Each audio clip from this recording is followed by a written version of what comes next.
Assalamualaikum warahmatullahi wabarakatuh. Waalaikumsalam warahmatullahi wabarakatuh. Alhamdulillahirabbil alamin. Wassalatu wassalamu ala sayyidil mursalin wa ala alihi wa sahbihi ajma'in. Rabbi syrah li sadri wa yassir li amri wahlul 'uqdatam min lisani yafqahu qawli. Subhanaka la ilma lana illa ma 'allamtana innaka antal alimul hakim. Wala haula wala quwwata illa billahil aliyyil azim. Terima kasih kepada DJ Fat dan alhamdulillah kita dapat menyambung kembali slot Talaqi Safinatun Najah menggunakan pakar kitab Safinatun Najah. Sebagaimana yang Fat sebut tadilah, kepada pendengar yang telah menyediakan kitab tu, alhamdulillah lah. Kitab sama ada hak edisi Jawi ataupun hak edisi Rumi. Sebagaimana yang saya tekan sama-samanya, kalau ada kitab, maknanya kita ada tempat yang kita bertapak lah kita panggil. Bukan hanya dengar semata-mata. Tapi kalau kita diberi kekuatan oleh Allah, dengar akan slot Talaqi Safinatun Najah, alhamdulillah dah. Tambahan pula dengan cara yang cukup mudah. Sama ada melalui Radio Manik FM ataupun mengikuti melalui live FB, dan boleh share pula. Kemudian hak FB ni pula boleh mengulangi. Dan kalau kata ini hak biasa saya dengar lah, ada orang ni dia bawa kereta, dia dengar dari radio. Tapi bawa kereta ni faham-faham lah. Tak tumpuan tu fokus dia tu. Kemudian dia kata sampai di rumah lah pula buka kitab, dengar tengok dalam hot live FB pula dia kata. Gitu. Mana ini kemudahan yang dikurniakan oleh Allah Subhanahu wa taala. Jadi kita sama-samalah ambil kesempatan slot Talaqi Safinatun Najah menggunakan pakar kitab Safinatun Najah fi ilmil fiqhi. Sebagai saya sebut sebelum ni pun, kitab Safinatun Najah adalah kitab membicarakan hukum hakam fiqh. Tapi sebelum masuk pada hukum hakam fiqh, kitab Safinatun Najah mendatangkan rukun Islam, rukun iman terlebih dahulu. Sebab dalam ibadah kita kepada Allah, syarat untuk sah ibadah adalah Islam dan iman. Orang Islam yang beriman, barulah wuduknya sah, mandi wajibnya sah, sembahyang puasa pun samalah. Syarat untuk sahnya adalah Islam dan iman. Jadi kita mati molek hak berkaitan dengan Islam, hak berkaitan dengan iman. Jadi insya-Allah untuk slot petang ini akan menyambung rukun iman yang kedua. Jadi kalaulah pakai hak Jawi senang sikitlah, sebab hak Arabnya Safinatun Najah sebelah atas, terjemah Jawinya betul-betul sebelah bawah. Kalau hak Rumi, dia kanan, mana kanan kiri. Kiri hak Arab, kanan terjemahan. Ya dah ni Pak. Ya, kiri hak Arab, kitab Safinatun Najah, kanan terjemahan. Kemudian dia satu perenggang. Jadi contohnya rukun Islam yang terdahulu satu perenggang. Rukun iman satu perenggang. Jadi sekarang ni kita nak sambung hak di tengah lah, rukun iman yang kedua. Jadi kalau hak Rumi itu kena tengoklah kat mana hak Arab, kat mana hak terjemahan. Kalau hak edisi Jawi ni, surat 2 baris bawah sekali. Surat 2 baris bawah sekali. Qala al-muallifu rahimahullahu ta'ala wa nafa'ana bi'ulumihi amin. Wa malaikatihi wa kutubihi wa rusulihi wal yaumil akhiri wa bil qadri ataupun wa bil qadari.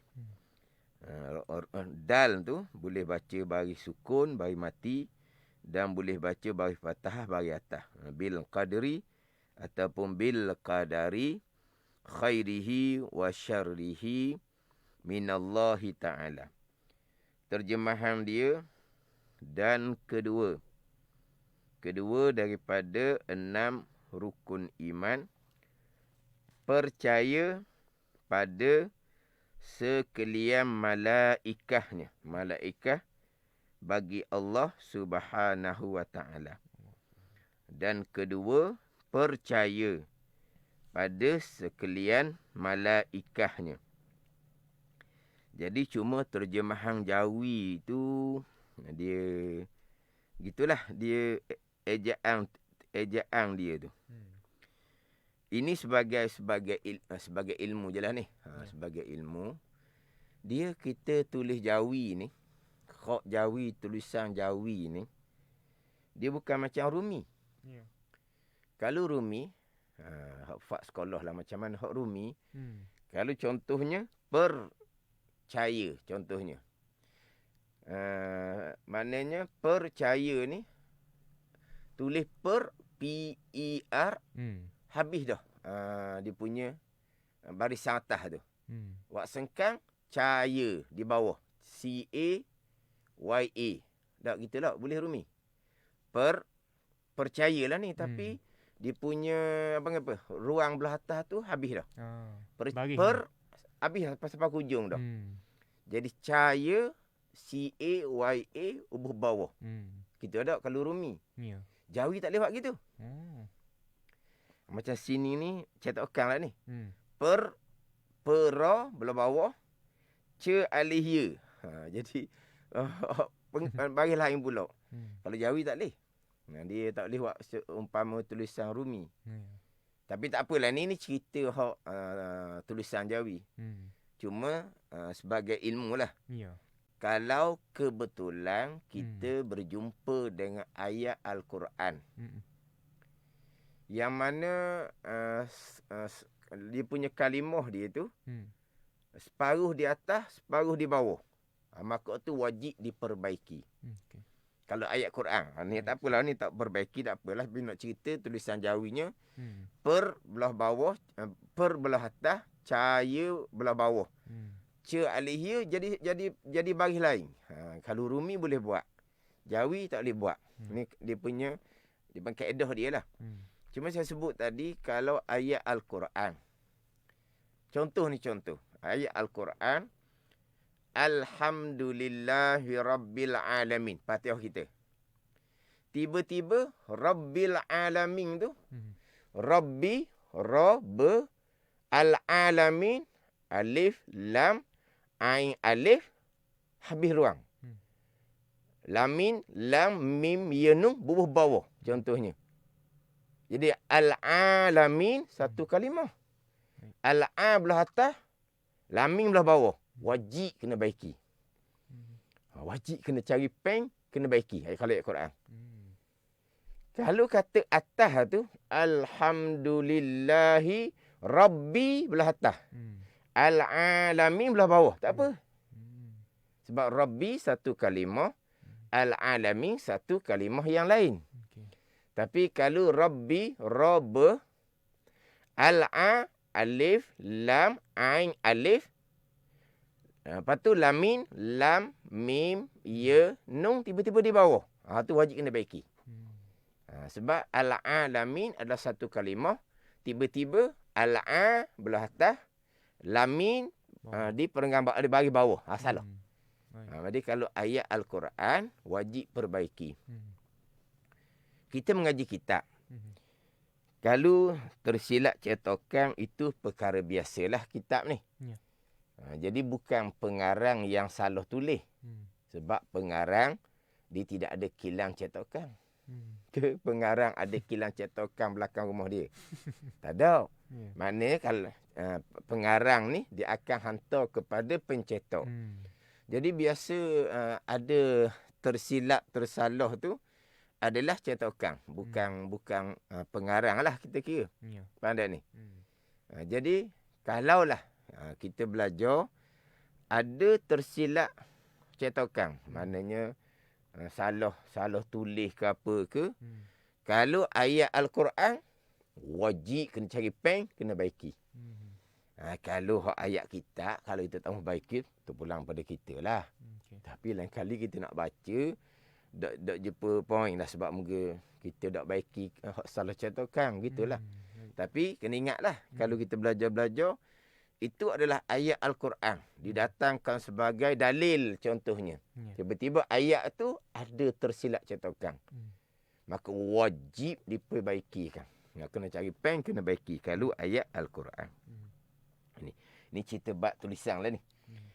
Dan kedua daripada 6 rukun iman, percaya dengan sekalian malaikahnya. Malaikah bagi Allah Subhanahu Wa Taala. Kemudian selok minggu lepasnya saya pergi kepada keenam rukun iman ini. Yang menjadi rukun asas adalah beriman dengan Allah dan beriman dengan Rasul. Rasul tu rukun iman yang keempat. Tapi menjadi asas kepada iman adalah beriman dengan Allah dan beriman dengan Rasul. Yang datang daripada asas kepada rukun Islam, 2 kalimah syahadah. Yang mana beriman dengan Allah dan Rasul, iaitu beriman dengan sifat-sifat Allah dan juga sifat-sifat Rasul.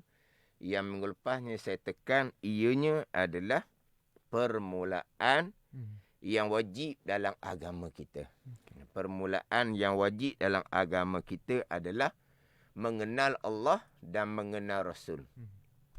Mengenal Allah dan mengenal akan Rasul yang bawa kita kepada mengenal Allah. Jadi kita nak mengenal Allah Subhanahu Wa Taala, Tuhan yang Esa, Tuhan yang Kuasa. Siapakah yang bawa kita kepada mengenal Allah yang Esa, yang Kuasa? Yang bawa kita kepada mengenal Allah adalah Rasul. Jadi kita wajib juga mengenal akan Rasul yang bawa kita kepada mengenal Allah Subhanahu Wa Taala.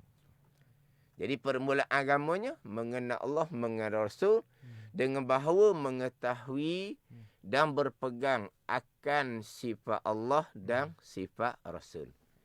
Yang saya bicara minggu lepasnya, hak aqaidul iman yang 50. Simpulan iman yang 50. Dalam pengajian masyhur kitanya, sifat wajib bagi Allah 20, sifat mustahilnya 20, jadi 40. Sifat harus bagi Allah 1, jadi 41. 41 ni terkandung di bawah asyhadu an la ilaha illallah sebagai asas kepada rukun Islam. Kemudian 4 sifat yang wajib bagi Rasul, sidik, amanah, tabligh, fatanah, dan 4 sifat mustahil. 1 sifat harus bagi Rasul, jadi semua 9. 9 ni terkandung di bawah wa asyhadu anna Muhammadar Rasulullah, syahadah yang kedua. Jadi 41 campur 9 jadi 50. 50 aqaidul iman. Ini adalah permulaan yang wajib atas tiap-tiap mukallaf, sama ada lelaki ataupun perempuan. Ini kewajipan hak permulaan. Mengenal Allah, mengenal Rasul dengan bahawa mengetahui dan berpegang akan hukum bagi sifat Allah dan sifat Rasul. Jadi saya terang dah minggu lepasnya, kita berpegang dengan akidah 50. Ini masyhur ni orang tua-tua kita ni. Berpegang dengan akidah 50. berpegang akan hukum dia. Hukum dia macam mana? Wujud Allah, wujud Allah sungguh. Itu hukum dia. Ni kidam Allah sungguh. Baka Allah sungguh. Itu kita pegang gitu. Pandai ni, pegang akan hukum bagi sifat. Kemudian timbullah persoalan. Sifat mustahil nak pegangnya macam mana? Sebab sifat mustahil adalah sifat yang akal tak terima nak kata ada di zat Allah dan zat Rasul. Jadi apabila sifat mustahil ni akal tak terima ada di Allah dan Rasul, kita pun peganglah di akidah kita, tak ada Allah tentu dok sama sekali. Tak ada tu mustahil lawang pada wujud. Baharu Allah dok sama sekali. Baharu hudus lawang kepada kidam sedia. Fana Allah binasa dok sama sekali. Kita pegang situ lah. Itu dipanggil pegang akan sifat mustahil. Ini pegang akan hukum dia. Sebab yelah kita orang ngaji kapung ni kadang-kadang kita faham dan kita pegang. Tapi kalau orang teh tanya, apa? Selahbah panggil. Teh tanya, gok moteng lah kita panggil. Ni pernah lah orang, dia tak tahulah apa tujuan dia. Dia nak teh orang kapung, dia mari-mari ceramah, dia teh. Macam mana Pak Cik? Akidah 50. 50 akidah tu Pak Cik pegang. Pegang. Jawab orang kapung ni steady lah. Macam kira, ni soalan mudah ni. Pegang lah tadi. Jadi hak 50 tu bukan ke termasuk 20 sifat yang mustahil bagi Allah. Termasuk lah. Dan juga termasuk 4 sifat yang mustahil bagi Rasul. Termasuk lah. Jadi pegang juga ke sifat mustahil. Pegang lah. Kalau tak pegang sifat mustahil, nak sapa 50 macam, tak sapa jumlah 50. Pegang mustahil. Pegang lah. Pegang mustahil. Kapi ya. Kejut orang kapung. Memanglah kalau pegang mustahil. Tak ada Allah. Ya. Baharu Allah. Ya. Binasa Allah. Memanglah kapi. Tapi orang kapung tak pandai nak cerita. Apa makna pegang sifat mustahil. Dia pegang kut jalan tidak lah. Tak ada Allah. Tak sama sekali. Itu yang dia pegang. Baharu Allah. Tak sama sekali. Itu pegang hukum pada sifat mustahil. Bukan pegang Allah tak ada. Pegang Allah baharu. Pegang Allah binasa. Tu memang kapi sungguh lah. Tapi orang kapung ni sifat wajib pegang. Wujud, kidam, bakok pegang. Pegang. Okey. Sifat mustahil tak ada, baharu, binasa. Pegang juga. Pegang. Pegang siap ah. Dia tak erti nak jawab. Tapi akidahnya comel. Pegang kut jalan mana? Tak ada Tuhan dok sama sekali. Hati dia pegang. Baharu Tuhan dok sama sekali. Hati dia pegang. Binasa Tuhan dok sama sekali. Hati dia pegang. Dia panggil apa? Pegang kepada hukum bagi sifat mustahil. Dia panggil istihalatul mustahil. Tapi nak ceritanya, orang kapung tak pandai lah gitu lalu. Tapi orang kapung memang dia kemah molek. Rasul pasti benar. Rasul pasti tidak dusta. Dia pegang gitulah. Takkan dia pegang Rasul benar dan Rasul dusta. Kan berlawang tu. Dia pegang macam mana? Sifat wajib dengan sifat mustahil. Dia pegang sifat wajib. Rasul pasti benar. Kemudian hak mustahil. Rasul pasti tidak dusta. Rasul pasti amanah. Rasul pasti tidak khianah. Rasul tentu sungguh tabligh menyampaikan. Rasul tentu dok sama sekali ketemang sembunyikan wahyu. Itulah pegangan 50 aqaidul iman. Hak menjadi permulaan yang wajib atas tiap-tiap mukallaf. Hak ni kena perhalusilah tiap-tiap satu sifat. Bukan hanya hafaz akan sifat Allah, bukan hanya hafaz akan sifat Rasul. Untuk mengesahkan permulaan agama, mengenal Allah, beriman dengan Allah, mengenal Rasul, beriman dengan Rasul. Mengenal Allah ni dipanggil ma'rifah. Dalam bahasa disebut ma'rifah. Awaluddin ma'rifatullah. Awal agama mengenal Allah. Dan juga mengenal akan Rasul yang bawa kepada mengenal Allah. Jadi makrifah ni mengenal ni dengan bahawa jazam berpegang putuh di akidah kita. Jazam putuh kita pegang di akidah kita. Jazam putuh Allah ada. Jazam kita pegang putuh di akidah kita, Allah Ta'ala sedia. Allah Ta'ala kekal. Itu dipanggil makrifah.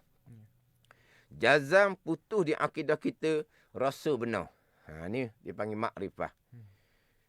Kalau kata tak jazam, tak putuh, 90% ke 95% ke 99% ke Allah Ta'ala ada.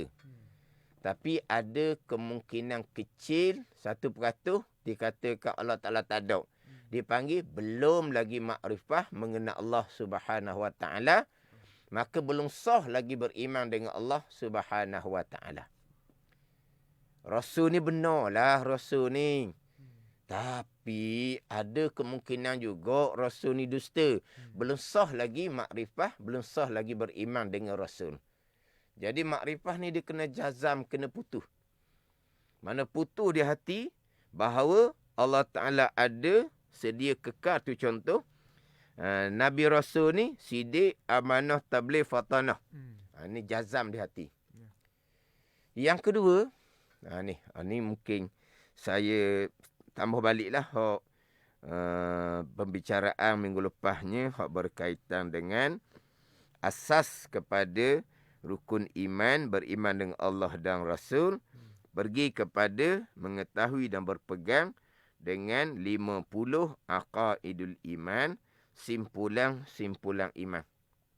Kemudian kalaulah tak sempat nak menyambung hak rukun iman yang kedua, percaya pada sekalian malaikat, tu insya-Allah tersambung pula di slot akan datang. Maknanya kitab Safinatun Najah ni dia bicaranya tak panjang lah. Cuma kita ambil lah hurah dengan cara yang lebih panjang. Mana biar kita faham satu-satu. Tak apalah kalau kata kitab tak bergerak ataupun bergerak sikit-sikit pun tak apalah. Mana kita penting kepada pemahaman yang kita nak. Macam sebut sebelum ni lah. Pihak penerbit pun tak bagi kepada saya ni, kitab Safinatun Najah ustaz kena habis dalam masa setahun. Tak ada. Tak ada penerbit buat sakatan begitu. Maknanya tiap-tiap bulan kena hantar laporan. Banyak mana dah Safinatun Najah ni nak. Dah kita ada ni. Dia dah kelas tahunan lah. Tahun baru, tahun nu kita lain pula. Tak ada. Penerbit tak ada. Tak ada buat apa? Silibus panggil tu. Faham? Setahun kena habis satu kitab. Kena naik kitab yang kedua, tak ada. Tu tak ada. Penerbit tak ada sebut seumpama tu. Penerbit kira jalan dia. Jadi kita jalan. Mana kita ambil pemahaman satu-satulah. Kita ambil pemahaman satu-satu.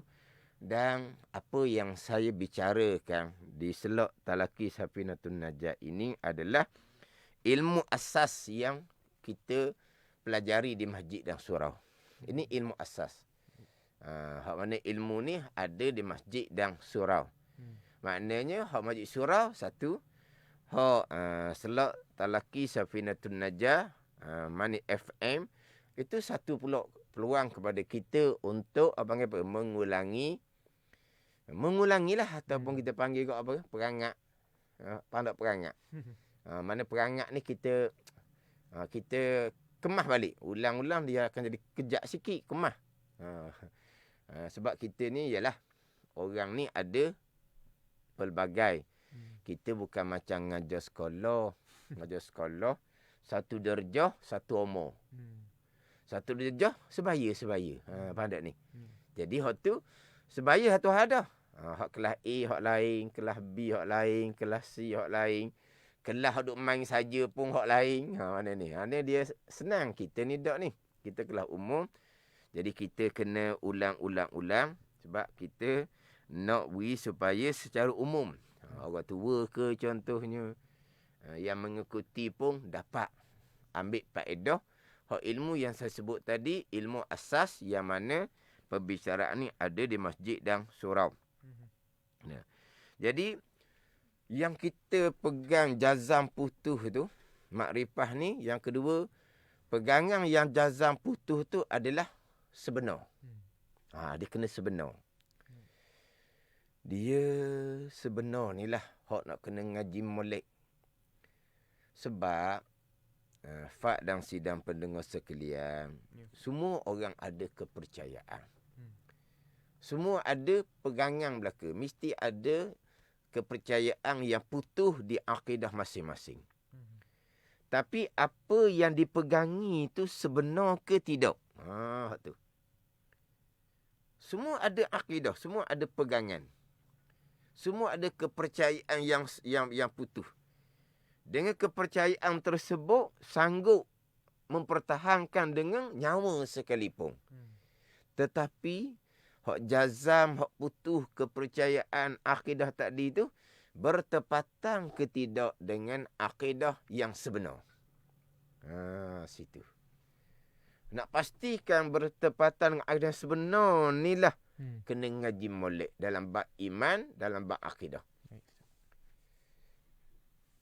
Orang yang Islam, orang kafir, dia ada jazam dia. Tapi hak kafir lah.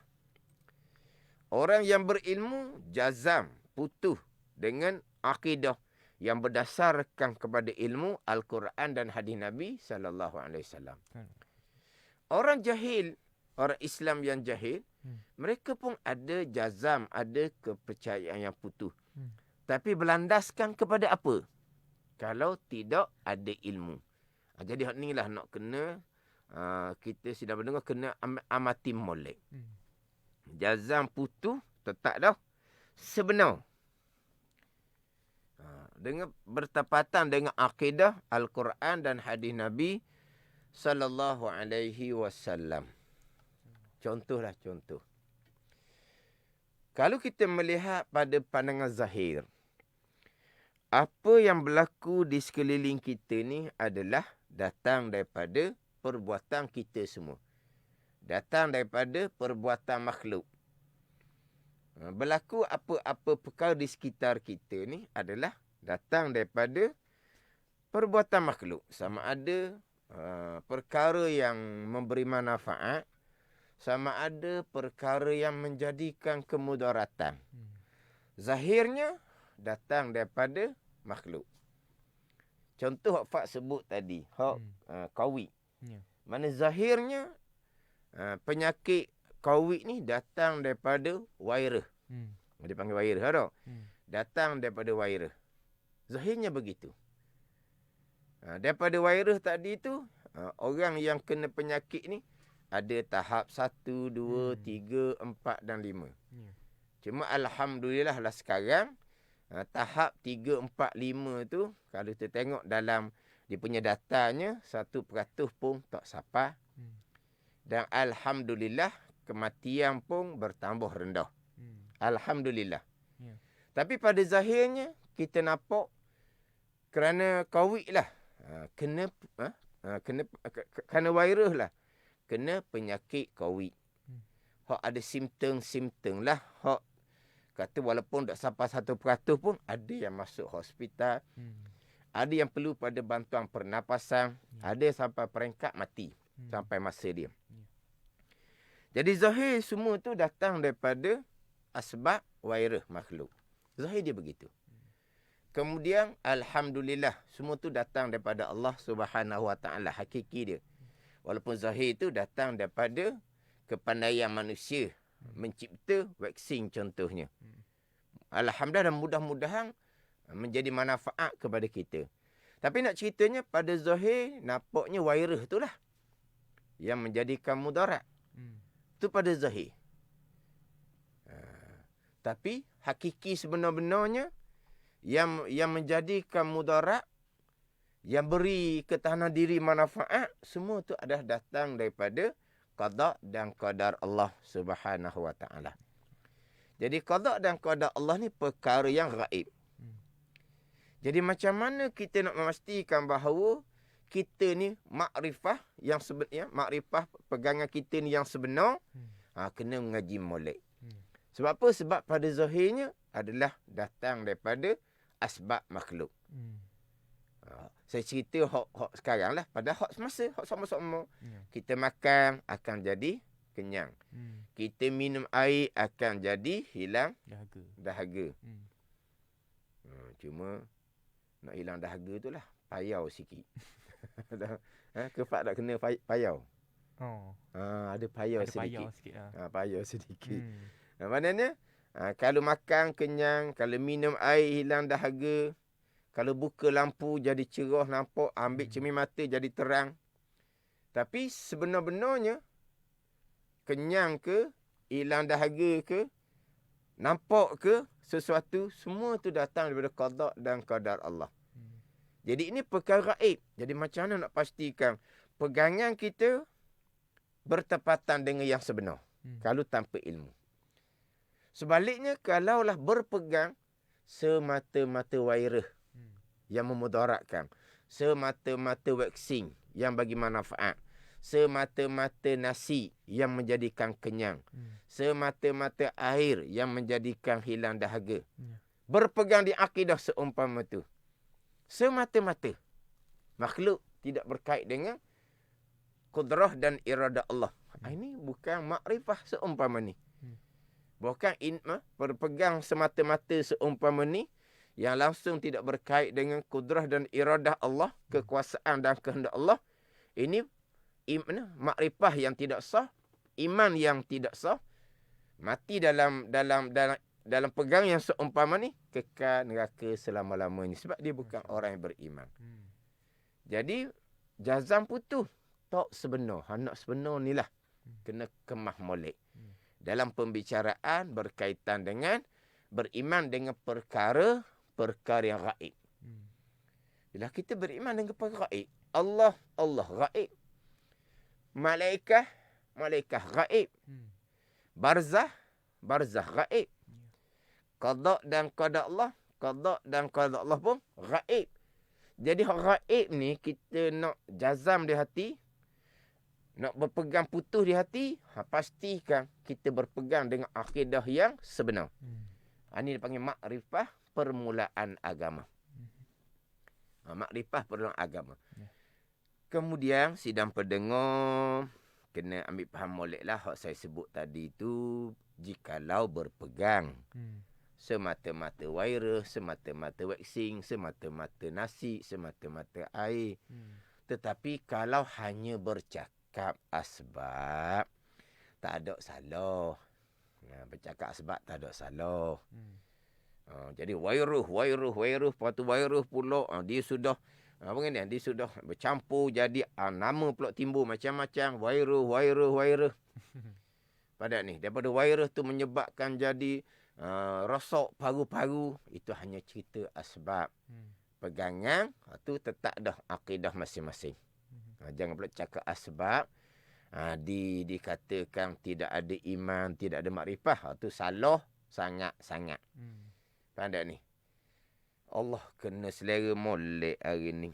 Nambah 2 pinggang. Kenyang. Kamu ni. Nasi. Itu hanya percakapan asbab. Allah dahagalah. Jumpa air. Allah lah. Pandai ni. Air yang menghilangkan dahaga. Kelak-kelak. Kelak-kelak pergi panggil. Dahaga sangat-sangat. Dok. Itu semua perbuatan Allah. Maka kalau disandar kepada makhluk, sandar kepada asbab, hanya sandar sementara, bukan pegangan. Itu tak salah. Saya sebut tadi, kalau berpegang di akidah. Yang langsung tidak ada kaitan dengan kudrah, kekuasaan Allah, iradah, kehendak Allah. Itu tidak sah makrifah, tidak sah iman. Kalau berpegang, kalau bercakap, ialah bercakap. Kalau kata bercakap, kalau jenis-jenis asbab zahirnya memudaratkan, ni contohlah. Orang merokok menyebabkan begiang. Tengok tu gambar ada di kotak rokok. Dia pun gambar di kotak rokok, laku semacam rokok. Tapi maknanya ni kenapa gambar tu dia hati tak ke apa? Hati ada, tangan dia. Rokok tangan benda pelak apa? Yang dia rokok kotak rokok tu hati ya tau. Jadi tengok ni, kerana merokoklah hati jadi seumpama ni. Merokok membahayakan kesihatan.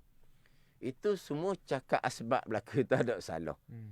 Yang merosakkan hati, tetap qada dan qadar Allah. Yang menjadikan bahaya kesihatan, qada dan qadar Allah. Sebaliknya kita makan pemakanan kesihatan yang boleh boleh menjadikan kesihatan kita bertambah kuat. Itu hanya sanda kepada asbab zahir. Pegangan, jangan duk kita tomah pegangan orang. Itu tak salah pun. Sanda pada asbab zahir, banyak di dalam ayat Al-Quran. Allah Ta'ala sendiri yang menyandar kepada asbab zahir. Dalam hadis Nabi pun, banyak Nabi menyandarkan pada asbab zahir. Maknanya kita bercakap harian kita, sandar kepada nasi, sandar pada air, sandar kepada apa-apa makhluk sekalipun. Hak tu bab percakapan, bukan bab pegangan. Bab pegangan, tetap dah. Semua yang berlaku adalah datang daripada kudrah kekuasaan Allah dan iradah kehendak Allah Subhanahu Wa Taala. Jadi makrifah kita ni pastikan pegangan putus kita tu bertepatan dengan pegangan yang sebenar. Ini permulaan yang wajib dalam agama kita. Kemudian yang kita berpegang berkaitan dengan sifat Allah dan Rasul tu, kita wajib kena ada dalil sendiri. Ada penunjuk sendiri. Kenapa kamu berpegang Allah ada? Kerana ada langit, ada bumi. Mesti Allah ada. Itu mana apa ni? Dia kena ada dalil. Kamu berpegang putus kejap. Allah kuasa. Pegangan Allah kuasa ni sebenar. Apa dalil kamu berpegang Allah kuasa? Dan ni langit bumi ni. Kalau Allah tidak bersifat al-qudrah, sebaliknya bersifat dengan sifat lemah, mana nak boleh ada langit dan bumi? Itu makna apa? Dia kena ada dalil sendiri. Bukan hanya, kenapa pegang Allah ada? Dah tu ramai-ramai duk sebut Allah ada. Kenapa pegang Allah kuasa? Tu dengar orang ngajar tu Allah kuasa. Lepas tu kamu turut ramai-ramai. Turut ramai-ramai. Tu dia panggil apa tu? Berpegang kejap. Betul dia pegang tu Allah ada. Betul dia pegang Allah kuasa. Tapi tak ada dalil. Ini pegangan yang walaupun sah makrifah, sah iman, tetapi berdosa kerana wajib fardu ain atas tiap-tiap mukallafnya berpegang akan aqaidul iman yang 50 tu wajib bersertakan dengan dalil masing-masing. Sekurang-kurang dalil akal. Dalil akal sekurang-kurangnya. Tapi nak comel dalil nakal, dalil Al-Quran dan hadis Nabi sallallahu alaihi wasallam. Jadi kira-kira saya minggu ni hanya mengulangi baliklah ataupun menyambung sedikit pembicaraan minggu lepasnya.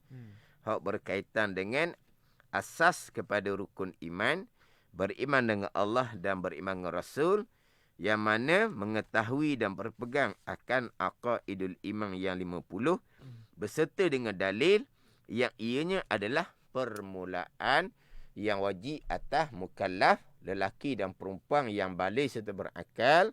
Dan aqaidul iman yang 50 ini jugalah hak permulaan yang wajib atas ibu bapa ajar kepada anak-anak sebelum anak menikah pada umur baligh. Jadi ilmu yang pertama-tama yang ibu bapa wajib ajar kepada anak-anak sebelum baligh adalah ilmu mengenal Allah Subhanahu Wa Taala, mengenal Rasul. Bila pergilah kepada beriman dengan malaikat, beriman dengan kitab kena perhalusi molek, beriman dengan hari kesudahan kena perhalusi molek, dan terutama sekali kena perhalusi molek, kena detail molek adalah rukun iman yang ke-6. Beriman dengan takdir Allah, perkara baik, iman dan ta'ah datang daripada Allah. Perkara jahat, kufur dan maksiat datang daripada Allah Subhanahu Wa Taala. Itu pegangan kita, hak rukun iman yang ke-6. Mudah-mudahan kita dapat memastikan diri kita dan juga keluarga kita di kalangan orang-orang Islam yang beriman dengan Allah dan Rasul, yang lengkap ke-6 rukun iman, yang mana Islam dan iman inilah yang menjadi syarat untuk sahnya ibadah kita kepada Allah Subhanahu Wa Taala. Jadi hak rukun iman yang kedua, beriman dengan malaikat bagi Allah Subhanahu Wa Taala, saya akan bicara kembalilah insya-Allah di slot akan datang. Wallahu a'lam.